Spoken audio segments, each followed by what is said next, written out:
Madam Speaker, the Prime Minister of the Republic of India.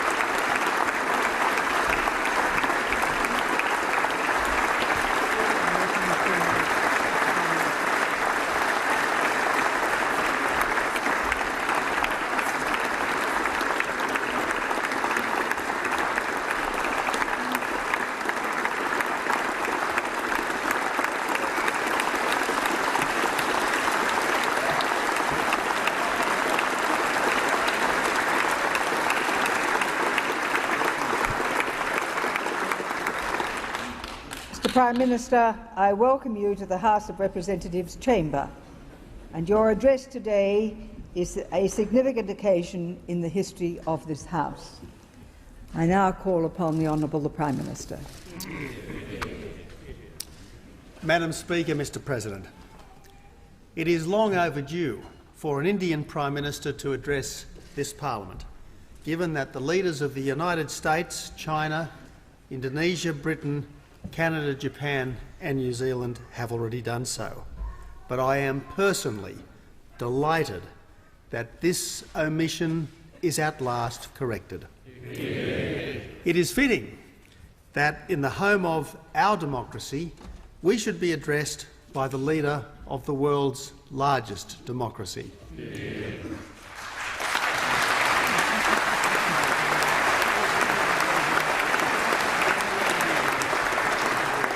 Madam Speaker, there is so much that we can learn from a Prime Minister who must try to reach some 830 million voters and whose mastery of electioneering has meant that in India's recent election he was literally beamed into dozens of different rallies simultaneously all around the country. Prime Minister Modi is the first in decades with an absolute majority in the lower house, the Lok Sabha, because he imbued his fellow citizens with the sure hope that tomorrow can be better than today. He gave credit for India's success to those who really deserved it. He told voters that their country belonged to them, not to their rulers or to their officials. And even here in Australia, the Modi campaign and victory inspired hope, because Australians too believe in work, family and community, in doing things for love, not just for money, and in living our ideals. Our two nations have much in common. We share an ocean, we share a language, we share a heritage as Westminster democracies enjoying freedom under the law. We even share the same national day, the 26th of January. Above all, we share a history.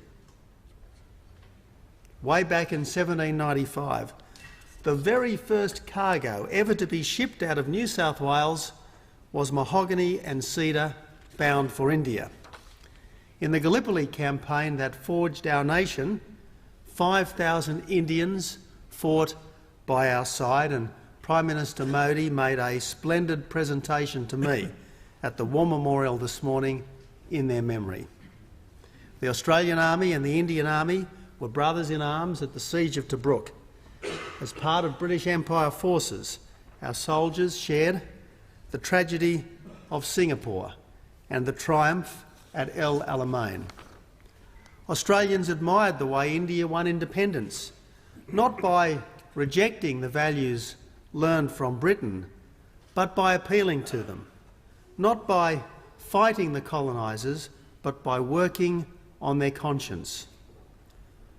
Through all the troubles of partition and all the subsequent dashed hopes, India has magnificently maintained its democracy. And although India's GDP per person is still only about half of China's, its growth is strong Its economic prospects are bright, and its population is likely to overtake China's in the next couple of decades. This is why people now speak of the Indo-Pacific as the focus of the world's economic dynamism. With China, India is the emerging superpower of Asia, the emerging superpower that is already a democracy. Now, Madam Speaker, Gandhi taught that the most powerful force is not weapons, but good example. I remember as a student in India reading Gandhi's autobiography, where he quotes a Gujarati poet: "For a bowl of water, give a goodly meal. For a kindly greeting, bow thee down with zeal. But the truly noble know all men as one, and return with gladness good for evil done." Mother Teresa taught that good words are next to nothing without good deeds. The religions of India taught inner peace in the face of adversity. This land of the most ancient spirituality, of the exotic and of the familiar, has always made an impression on me. That's why 30 years ago I spent 3 months backpacking from Mumbai to Rajasthan, to Delhi, to Kashmir, around much of Bihar and back to Mumbai. Australia's second Prime Minister, Alfred Deakin, had also travelled to India, and he wrote way back in 1893 that India is truly a land of wonders and extremes, a country of contrasts and contradictions, of splendour and poverty, profusion and barrenness, vicissitude and adventure. 100 years ago, Deakin wanted Indian students to study in Australia, writing that Australia and India have much to teach each other. And that's exactly what's now happening. For over a decade, up to 40,000 Indian students have been in Australia at any one time. And from next year, under the new Colombo plan, Australia will be returning the compliment by sending thousands of our own best and brightest to study at the universities of India. Madam Speaker, this is a sign that we are finally grasping the opportunities that India presents. It was Prime Minister Howard who once said that Australia and India had so much in common, but little to do with each other. That must change. Australia welcomes India's strength in the Indian Ocean. Australia admires Prime Minister Modi's invitation to come make in India, which echoes our own determination that Australia will be open for business. But despite that, regrettably, Australia only did $15 billion worth of business with India last year, and that hardly does justice to our two countries' potential. We want to be a dependable source of energy security, of resource security and of food security for India. If all goes to plan, next year an Indian company will begin Australia's largest ever coal development, which will light the lives of 100 million Indians for the next half-century. If all goes to plan, and no one, if I may say so, has ever made the Indian bureaucracy perform as Prime Minister Modi did in Gujarat,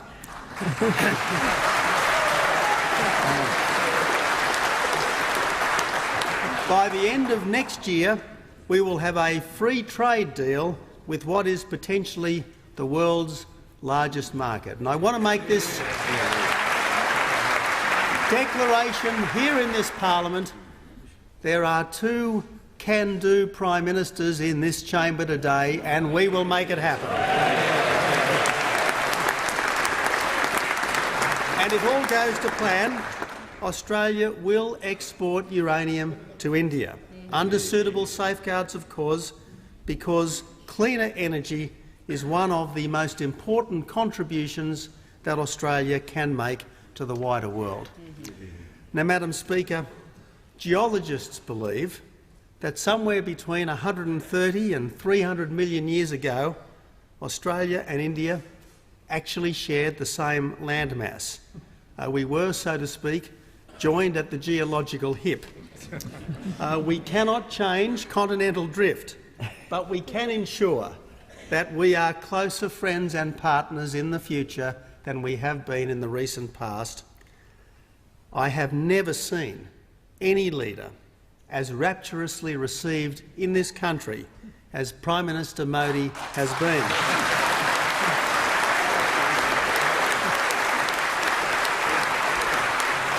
And that's not just by the 500,000 Australians of Indian descent, and not just because the former Chief Minister of Gujarat has never been a stranger to us, and at least this should mean that it never again will be 28 years till the next Prime Ministerial visit.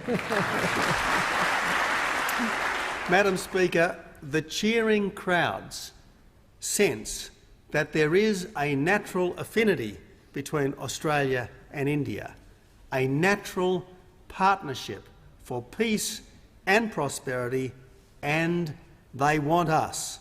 They want both of us, they want all of us to make the most of it.